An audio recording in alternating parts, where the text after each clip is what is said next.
Huge shout out to the Noti Gang. If you guys want a $10 code if you're choosing, all you guys have to do is like this video, subscribe, post notifications on, and leave a nice comment with your gamer tag. We're going over the top 5 SMGs in Warzone right now, and we're going to start out with something that is now my personal favorite SMG, the RA225. This SMG is close range and insane, so we're going to start out with the recoil booster for the increased fire rate, slight reduction of recoil. Now, this is a very interesting build. I'm letting you guys know right now. This is my preferences. This is what I think is the absolute best, also according to TTK, and it also gives you great movement. They're on the Urban Rapid 11-inch for the increased fire rate. You get a decrease of sprint to fire speed, horizontal recoil recovery, and recoil control.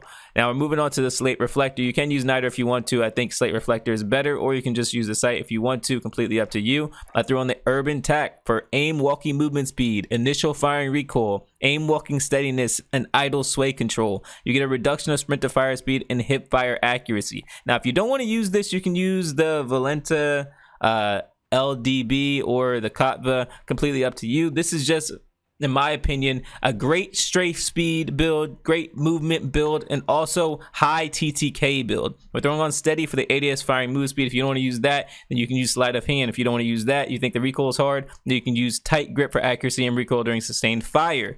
I threw on quick for sprint speed. They're on taped grip for aiming stability, movement speed, weapon swap quickness, and sprint to fire speed. This is an overall amazing build, and you guys honestly should try it. If you guys cannot handle the recoil, throw on the hatch grip for the recoil control and flinch resistance. I throw on the 7.62 Gorenko 38 round mags for the recoil control, fire rate, movement speed, aim down sight speed increase. You get a reduction of bullet velocity, bullet penetration, and damage range, but this is the best build. The 9mm 55 round gives you more bullets, but it is weaker. Now, it shows a slight increase of range, but that fire rate trade-off, trust me, it is not worth it. Plus, you get a reduction of movement speed, which is another thing that is not worth it. This is the best build, and this is probably best to kill 1 or 2 people. 3 or 4, you might have to reload, but this has a fast reload. Throw on lengthen for the increased bullet velocity. If you don't want that, then you can throw on subsonic, so you're not showing on the minimap, but it's personal preference. I throw on the Mark VI skeletal for aim down sight speed and movement speed. If you don't want to use this, then you can use the M1941 hand stop for recoil control. If you don't want to use this, use the SG98 for the aim walking movement speed, and you'll be a strafing machine. Whatever you want to use, completely up to you. Moving on to the H4 Blixen, and we're putting on recoil booster for the increased fire rate, slight reduction of accuracy. Throw on the Janssen 9-inch RMK for damage range, and bullet velocity. You get a slight reduction of recoil control and accuracy, hip fire accuracy, and headshot damage. With the H4 Blixen getting nerfed, this is actually the best build right now, especially considering how high the damage is. Throw on the Slate Reflector, personal preference. If you want to use Niter or you want to use a scope, the iron sight, completely up to you. Throw on remove stock for movement speed, sprint to fire speed, and aim down sight speed. You get a reduction of flinch resistance, recoil control, accuracy, and aim walking steadiness. Not even something you'll notice in the first place. Throw on fleet for weapon swap quickness and movement speed. Throw on quick for sprint speed. Throw on grooved grip for aim walking movement speed, horizontal recoil control, ADS firing move speed, and aim stability. Completely up to you if you want to use this or fabric or hatch. All of them are pretty good, but I think this is the best option. You get a slight reduction of sprint to fire speed and aim down sight speed. They're on the 7.62 Gorenko 54 round mags.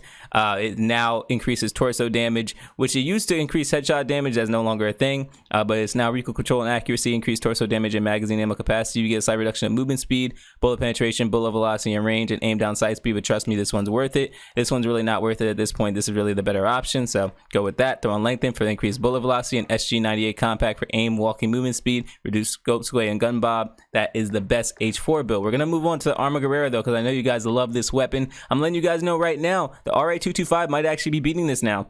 The recoil booster increases the fire rate and slight reduction of accuracy. Throw on the body 315 mm C2 for damage range, less damage fall off at long range, and bullet velocity, slight reduction of recoil control and accuracy. Now this attachment right here actually lets me know one thing. This might actually beat it in long range, but short range, that new SMG, the RA225, might actually beat this weapon. Throw on the Slate Reflector, completely up to you. If you don't want to use that, you can use the Niter. If you don't want to use that, then you can just use the iron sight. It's really good. Throw on the Emerito SA foldings for sprint to fire speed and movement speed. You get a reduction of initial firing recoil. Throw on hard scope for recoil control. Throw on quick for sprint speed. Throw on hatch grip for recoil control and flinch resistance with no cons. Throw on 9mm 60 round mags for magazine ammo capacity. You get a reduction of aim down sight speed, reload quickness, and movement speed. This is one of those times you should not use any of these other ones. They're just not a good choice for you, trust me. The only one that might be a good alternative would be the 42 round fast mag, but I mean, that's not 60 rounds, so it's completely up to you, whatever you choose to use. Throw on lengthen for the bullet velocity increase and M1941 hand stop for recoil control, slight reduction of hip fire accuracy. If you don't want to use that, throw on the Mark VI skeletal for increase aim down sight speed, and movement speed. The PPSH finally got a buff, so we're going to go over this class real quick. This is an amazing hipfire build. We're starting out with the recoil booster for the increased fire rate, the 230mm BO3P for the hipfire accuracy, hipfire recoil recovery, and fire rate, slight reduction of recoil control, and aim down sight speed. Throw on the slate reflector, or really any sight, doesn't really matter. Remove stock for hipfire accuracy, movement speed, and sprint to fire speed. Slight reduction of accuracy, slight reduction of aim down sight speed, and slight reduction of recoil control. Throw on tight grip for accuracy and recoil during sustained fire. Quick for sprint speed. Pine tar grip for the recoil control and hipfire accuracy. You get a slight reduction of aim down sight speed. Throw on the 8mm Nambu 70 round mags for the recoil control and accuracy, fire rate, and magazine ammo capacity. You get a slight reduction of bullet velocity and range, movement speed, bullet penetration, and damage. Throw on lengthen for the bullet velocity, and Carver foregrip for the vertical recoil control and hipfire accuracy, slight reduction to aim down sight speed. And last but not least, we're going to go with the Mac 10. This gun is still meta to this day, so we're going to start out with the agency suppressor for the sound suppression, vertical recoil control, bullet velocity, and effective damage range. You get a reduction of aim down sight speed and aim walking steadiness, and aiming stability, not a big deal. Throw on the 5.9 task force for the effective damage range, bullet velocity, stray speed, slight reduction of vertical and horizontal recoil control. Throw on the Tiger Team Spotlight for the movement speed and aim walking movement speed. You get a reduction of aiming stability, and the flashlight is visible to the enemy, but that doesn't matter, honestly. Throw on the Raider stock for the ADS firing move speed, aim walking movement speed, and sprint to fire time. Now you get a reduction in hipfire accuracy. That's not a big deal. Throw on the Stay Nag 50 round drum for the ammo capacity. You get a reduction of aim down sight speed and reload quickness. Now I'm gonna give you guys an alternative build for this.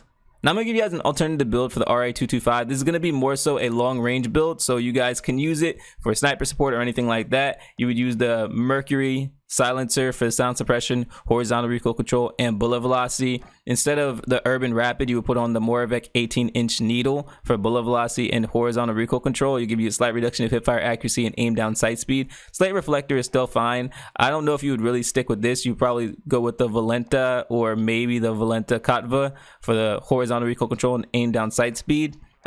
You can keep steady, but it would probably be a better idea to give you tight grip or sleight of hand for accuracy and recoil during sustained fire, or reload quickness. Quick is fine. Instead of taped, you probably go with hatched grip for the recoil control and flinch resistance. Instead of the 7.62 Gorenko 38 round mags, you would go with the 9mm 55 round drum for the magazine ammo capacity, but you get a reduction of aim down sight speed, reload quickness, and movement speed. Length is fine, but instead of the Mark VI skeletal, you probably use the M1941 hand stop or the M1930 strife angle. Also, one more alternative, just in case you still didn't want to use the Janssen, it's too much recoil, then you can use the Bergstrom 17-inch F3. Now, I'm letting you guys know this did get nerfed a little bit. You're going to get the recoil control and accuracy, bullet velocity, and flinch resistance, but the fact that it is nerfed, you have to keep that in mind. If you don't want to use the SG98 compact, you can use the Mark VI skeletal, or you can use the M1941 hand stop for a little more recoil control. Now, that's in the event that you still use the Janssen. You still use the Janssen, you can throw on the M1941 hand stop, give it better recoil control. Carver foregrip, better recoil control. If you don't want to use the Janssen, you want to use the Bergstrom, you don't have to use the SG98. You can actually use the Mark VI skeletal. The SG98 will give you better aim, walking, movement speed.